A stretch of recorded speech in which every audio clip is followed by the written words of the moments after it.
Bienvenidos a este nuevo video tutorial. En este video vamos a hablar un poco acerca de la placa Raspberry Pi Pico, que es una placa fabricada por la Fundación Raspberry Pi. Sin embargo, a diferencia de sus antecesores como la Raspberry Pi 1, la 2, la 3 o la 4, esta placa está basada en un microcontrolador y no en un microprocesador como si lo estaban las placas antecesoras. En particular estamos hablando del microcontrolador RP2040, que es el primer microcontrolador fabricado por la Fundación Raspberry Pi y probablemente sea la primera de muchas otras porque realmente esta placa ha tenido mucha acogida. Estamos hablando de un microcontrolador de 32 bits de arquitectura ARM. Como ya sabrán muchos, la arquitectura ARM se puede licenciar. De hecho, hay muchas empresas que lo hacen. La misma Raspberry Pi también lo hacía para sus procesadores. Sin embargo, esta es la primera vez que están licenciando el núcleo, pero para microcontroladores. Es por eso que le decía que es un ARM Cortex M0+, que es la gama de la arquitectura ARM que pertenece a los microcontroladores. Y esto es muy interesante de hablar porque realmente hay muchas personas que creen que estas placas, la Raspberry Pi 1, la 2, la 3 o la 4, al ser placas tan potentes, pueden reemplazar en muchos casos a la función que hace un microcontrolador. Y esto no es tan cierto. El campo de aplicación para cada uno de estos dos productos o dos tecnologías es distinto. De hecho, si nosotros comparamos el consumo, el mínimo consumo que puede tener una de estas placas, la placa más compacta de la familia Raspberry Pi, por ejemplo la Raspberry Pi 0, el consumo mínimo que puede tener no se va a comparar con el consumo mínimo que puede tener un microcontrolador y sobre todo en su modo de reposo. Otra característica es que, por ejemplo, los microcontroladores trabajan muy bien con los ADCs, ya vienen con ADCs incluidos, mientras que las placas de Raspberry Pi orientadas a procesadores se les hace muy complicado, de hecho no vienen con entradas analógicas. El otro tema es si es que nosotros necesitamos manipular un pin cuya latencia tiene que ser muy alta. En esto se mueve muy bien un microcontrolador, cosa que para un microprocesador, sobre todo que viene con un sistema operativo, se le haría demasiado complicado. Como les mencionaba, el campo de aplicación es distinto, cada uno está diseñado para cosas distintas. De hecho, en muchos proyectos hay mucha gente que utiliza una placa Raspberry Pi, una de estas placas con procesadores, estos mini computadores prácticamente, para trabajos pesados, como por ejemplo procesamiento de datos, enviar datos hacia la nube a través de algún protocolo como Ethernet. Y cosas más básicas y más específicas utilizan un microcontrolador. Hay muchos proyectos de esta forma híbrida, donde hay un microcontrolador para trabajos específicos y puntuales y hay un microprocesador como una placa Raspberry Pi para trabajos mucho más potentes que requieren una gran cantidad de procesamiento. La fundación entiende esto y por eso que deciden lanzar este nuevo microcontrolador que es la Raspberry Pi Pico, así que vamos a hablar extenso acerca de esta nueva plaquita y sobre todo este nuevo microcontrolador. Vamos a ver algunas características de esta placa, ojo que me refiero a la placa, luego vamos a hablar acerca del microcontrolador. Como les decía, esta placa está basada en un microcontrolador que es el RP2040, es un microcontrolador de la arquitectura ARM, es un Cortex M0 y lo interesante es que es de doble núcleo, ¿okay? Con esto sí podríamos hacer dos tareas en paralelo, por ejemplo, cosa que con un microcontrolador de un solo núcleo no lo podríamos hacer. La memoria viene con una memoria flash de 2 MB, ojo que es una memoria externa, también más adelante detallamos esto.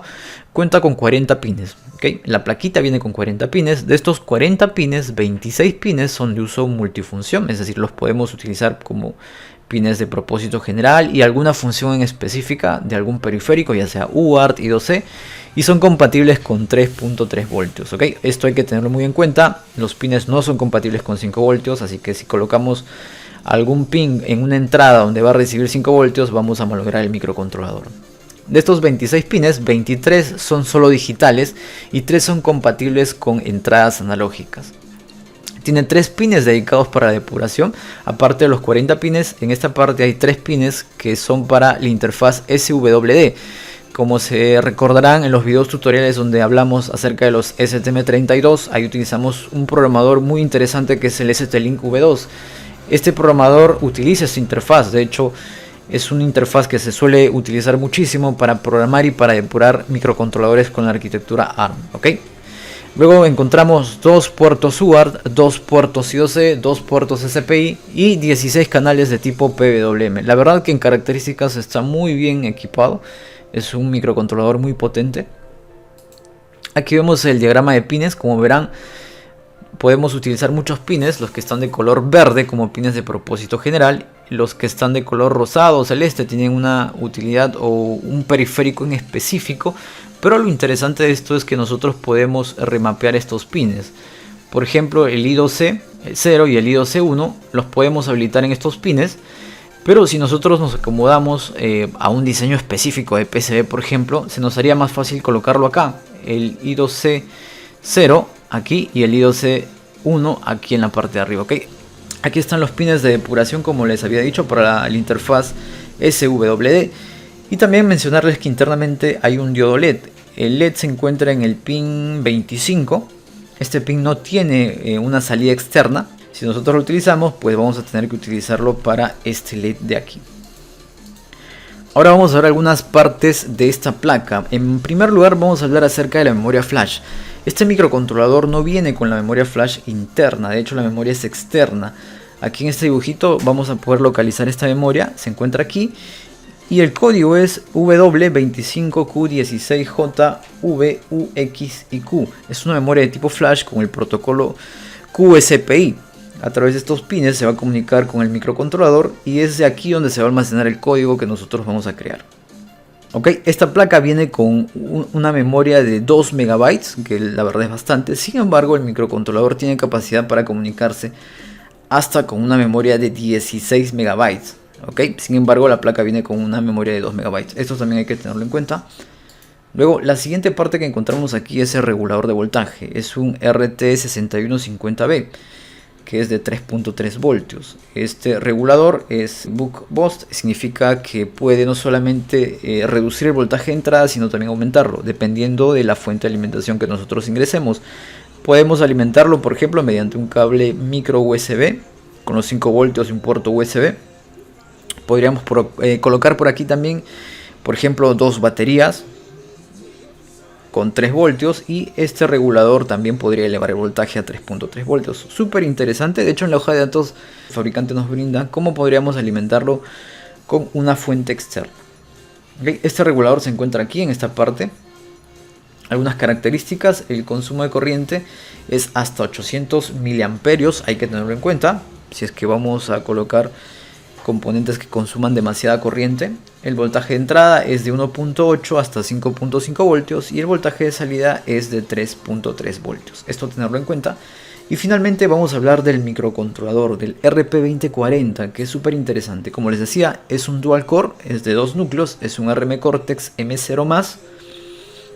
Tiene una velocidad hasta 133 MHz, sería la velocidad máxima a la que podríamos hacer trabajar este microcontrolador. Tiene una memoria RAM de 264 KB. Viene con 30 pines GPIO de propósito general y esto se presta algunas suspicacias o para aquellos que no han podido entender. Aquí en la descripción de pines de la Raspberry Pi Pico dice que viene con 26 pines de propósito general en la placa. Sin embargo, en la hoja de datos del microcontrolador dice que tiene 30 pines de propósito general. ¿A qué me refiero con esto? Si ustedes ven aquí en el esquemático se darán cuenta que el microcontrolador, el microcontrolador tiene 56 pines. De estos 56 pines, no todos los pines están siendo utilizados por la placa Raspberry Pi Pico. De hecho, han utilizado solamente 26 pines de propósito general de los 30 disponibles en el microcontrolador. ¿Ok? Esto hay que tenerlo en cuenta, sobre todo porque este microcontrolador no solamente lo vamos a encontrar presente en esta placa. De hecho, hay otros fabricantes que también han cogido este microcontrolador y han desarrollado su propia placa de desarrollo basada en este microcontrolador. ¿Ok? Más adelante vamos a detallar acerca de eso también. Simplemente para que lo tengan en cuenta. Viene con 6 pines para el puerto QSPI, que es dedicado para hacer la comunicación con la memoria externa, con la memoria flash. Viene con un ADC de 4 canales a una resolución de 12 bits. Y aquí también está el otro detalle: el microcontrolador viene con 4 canales de ADC. Sin embargo, en la plaquita solamente vamos a encontrar 3 canales ADC, que es el ADC 0, el 1 y el 2. Hay un canal de ADC que no lo está utilizando, eso también hay que tenerlo en cuenta. Es por eso y es muy importante que ustedes sepan cuáles son las características de la placa y cuáles son las características del microcontrolador. ¿Okay?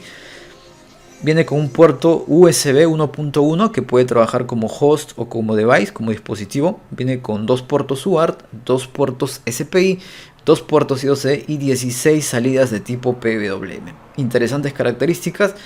Y vamos a esta parte que, como ya les había mencionado, este microcontrolador está siendo utilizado por otras placas de desarrollo, por otras empresas. Aquí algunos ejemplos. Inclusive ya se ha sacado una placa para un Arduino. De hecho, este es el Arduino Nano RP2040. Arduino ha fabricado su propia versión. De hecho, es la propia empresa de Arduino, porque aquí está su logo. Una versión copia o clon no podría utilizar su logo. Y ellos solamente están utilizando 20 pines, ¿ok? De los 56 pines que tiene el microcontrolador, solamente están utilizando 20 pines, por lo que veo aquí. Le han agregado un módulo que tiene conectividad Bluetooth, Wi-Fi. Y ellos inclusive le han agregado una memoria externa que puede llegar hasta 16 megabytes, ¿ok? A diferencia de la placa Raspberry Pi, donde ellos solamente le han agregado una memoria de 2 megabytes. Aquí sí le han agregado una memoria de 16 megabytes, cosa que tendríamos más capacidad. Entonces hay otras placas, como les digo, que también están utilizando este microcontrolador para sus distintas tarjetas de desarrollo, ¿ok? Eso tenerlo en cuenta. Y finalmente vamos a lo más importante, son las herramientas para desarrollar que tenemos disponibles. Dentro de las herramientas que nos ofrece el fabricante para poder desarrollar en estos microcontroladores tenemos dos. Tenemos MicroPython y tenemos C y C++. Y aquí hay que hablar de dos cosas que me parece muy importante: lenguajes interpretados y lenguajes compilados. Un ejemplo de lenguaje compilado es C y también C++. Si ustedes se dan cuenta, cuando nosotros escribimos en C y C++, lo hacemos en una computadora, utilizamos el lenguaje C. Luego utilizamos un compilador para que traduzca todo lo que nosotros hemos escrito en lenguaje C, lo traduzca al lenguaje máquina que entienda el microcontrolador. Esto lo hace en un computador separado. Genera un archivo ejecutable cuya extensión normalmente es .exe, y este archivo .exe es código máquina que el microcontrolador va a poder entender. Luego cargamos este .exe dentro de la memoria del microcontrolador y el microcontrolador va a ejecutar estas órdenes porque es idioma que ya entiende. Así es básicamente como funciona un lenguaje compilado para sistemas embebidos. En el caso de lenguajes interpretados, aquí necesitamos de un intérprete.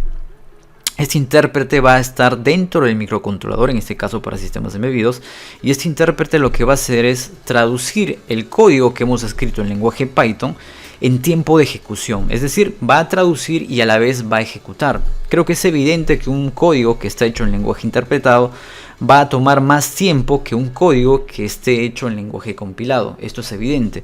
Esto no es tan crítico en programación para computadoras porque en la actualidad contamos con procesadores muy robustos, hay procesadores de 64 bits, así que no hay un problema grave utilizar lenguajes interpretados en computadoras. Pero para sistemas embebidos sí hay que mirarlo con pinzas, ya que en un microcontrolador tenemos poca capacidad de procesamiento, tenemos muy reducida capacidad de memoria flash y de memoria RAM. Sin embargo, el intérprete de Python que se utiliza para computadoras no es el mismo que se utiliza para sistemas embebidos. MicroPython es una versión reducida de Python, del intérprete de Python, para que pueda correr dentro de sistemas embebidos. Hasta ahora he visto que lo han utilizado bastante en microcontroladores de 32 bits como el SP32, en muchos STM32 también. Sin embargo, utilizarlo en un microcontrolador de 8 bits la verdad que no sería tan eficiente, consumiría demasiados recursos el microcontrolador. Ahora, a pesar de todas estas desventajas que poseen los lenguajes interpretados, es una muy buena opción y es algo que está cogiendo bastante fuerza, básicamente porque el lenguaje Python es un lenguaje muy fácil y muy intuitivo de aprender. Si alguien quiere aprender programación, el lenguaje recomendado es Python. Es un lenguaje de alto nivel, súper fácil de aprender. La curva de aprendizaje es muy rápida. Así que más adelante podríamos hablar a fondo de Python. Pero en este primer ejemplo vamos a utilizar la plaquita Raspberry Pi utilizando MicroPython. Lo primero que tenemos que hacer es cargar este intérprete dentro de la plaquita Raspberry Pi. Y para esto necesitamos un IDE. ¿Qué IDE podemos utilizar? Lo podemos hacer desde Visual Studio Code. Pero en este caso vamos a utilizar Tony, que es un IDE que nos recomienda el propio fabricante. Vamos a ver que este IDE ya incluye MicroPython y vamos a ver que cargar este intérprete dentro del microcontrolador es súper sencillo. Así que vamos a ver qué necesitamos descargar, qué necesitamos instalar. Bien, ahora vamos a hacer la instalación de Tony como IDE. Simplemente vamos a nuestro buscador favorito y colocamos aquí Tony. Venimos aquí a la página de Tony y vamos a descargar la versión para Windows. En este caso tiene soporte para Windows, para Mac, para Linux, así que descargamos la versión para Windows, que es la 3.3.11 en estos momentos. Es súper ligero, la verdad que no pesa mucho, así que la instalación también es súper sencilla. Y recordemos que este pequeño IDE también viene con Python, o sea, ya no tenemos que instalar Python aparte. Le damos aquí en ejecutar y vamos a ver que la instalación es súper sencilla. Le damos en siguiente, aceptamos los términos, dejamos la ruta por defecto que nos ofrece y les recomiendo que creen un acceso directo al escritorio, esto ayuda bastante. Le damos en instalar y listo, es súper ligero y la verdad que se instala muy rápido. Listo, la instalación tardó prácticamente un minuto. Le damos aquí en finalizar y listo, simplemente lo podemos buscar aquí. Aquí está el icono Tony. Vamos a abrir el aplicativo y nos ofrece el idioma que queremos seleccionar, en este caso español. Si ustedes quieren lo ponen en inglés, ya depende de ustedes. Y vamos a dejarle con la configuración inicial de estándar. Vamos a ir aquí.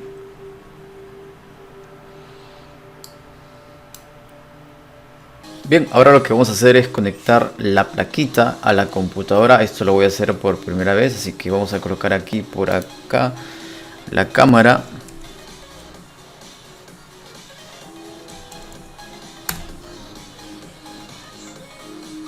Ahí está, tenemos la plaquita de la Raspberry Pi Pico y voy a colocar el cable micro USB. Ahí está, no se enciende ningún LED, pero automáticamente aquí me aparece RPI-RP2 como si fuese una unidad de almacenamiento, así que vamos aquí a nuestros dispositivos. Y efectivamente me está apareciendo como si fuese una unidad de almacenamiento, en este caso la unidad K. Vamos a ingresar y aquí hay un pequeño blog de notas, vamos a ver qué dice aquí. Dice UF2 Bootloader versión 2.0, el modelo de la Raspberry Pi Pico, Raspberry Pi RP2 y el identificador que es RPI-RP2, así que esto está funcionando bien. Vamos al IDE, que en este caso es Tony.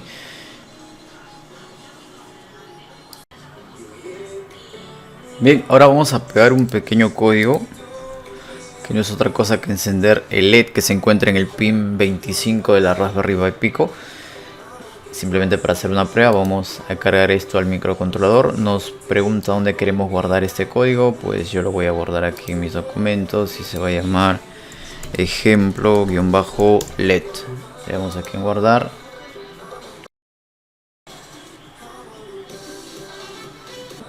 Bien, parece que nos falta cargar el intérprete de Python dentro de la placa de la Raspberry Pi Pico, así que vamos aquí en ejecutar, vamos donde dice elegir intérprete y vamos a buscar aquí el intérprete de MicroPython, que en este caso es una derivada de Python para sistemas embebidos, como por ejemplo la Raspberry Pi Pico. De hecho, no es la única placa, acá podemos ver que MicroPython tiene soporte para otras plataformas, como por ejemplo la SP32, la SP8266, así que más adelante podríamos ver también algunos ejemplos. Inclusive no es la única derivada de Python, también está CircuitPython, que también es otro intérprete para sistemas embebidos, así que bueno, vamos a escoger aquí la Raspberry Pi Pico, MicroPython para la Raspberry Pi Pico, y escogemos en este caso que detecte el puerto COM automáticamente, porque ninguno de los COM que está aquí es el puerto COM al que está conectado mi plaquita de Raspberry Pi Pico, así que le damos aquí en OK. Y listo, le damos aquí en instalar. Le damos aquí en cerrar. Bien, ahora lo que vamos a hacer es venir aquí donde dice ejecutar, vamos a elegir intérprete nuevamente y esta vez vamos aquí a ver que efectivamente el puerto COM por defecto ya está siendo reconocido, que es el COM9. Vamos a seleccionarlo, le damos OK, vamos a colocar la cámara por acá y vamos a ver si podemos cargar esto a la plaquita. Le damos aquí nuevamente. Y si se pueden dar cuenta, efectivamente el LED se ha encendido, ahí está. La cámara no está ayudando mucho, pero efectivamente se ha encendido el LED, así que bueno. En el próximo video ya profundizamos un poquito más acerca de la sintaxis de Python, que la verdad es un lenguaje súper interesante también para aprender. Se está aportando bastante, o sea, se está migrando mucho este lenguaje, perdón, a sistemas embebidos y es una muy buena alternativa. Así que más adelante podemos hablar extensamente acerca del lenguaje y las otras opciones que también tenemos para programar este tipo de plaquitas. Así que nada, espero que este video les haya gustado y sobre todo que se haya entendido, y ya nos estamos viendo en un próximo video. Gracias por su atención.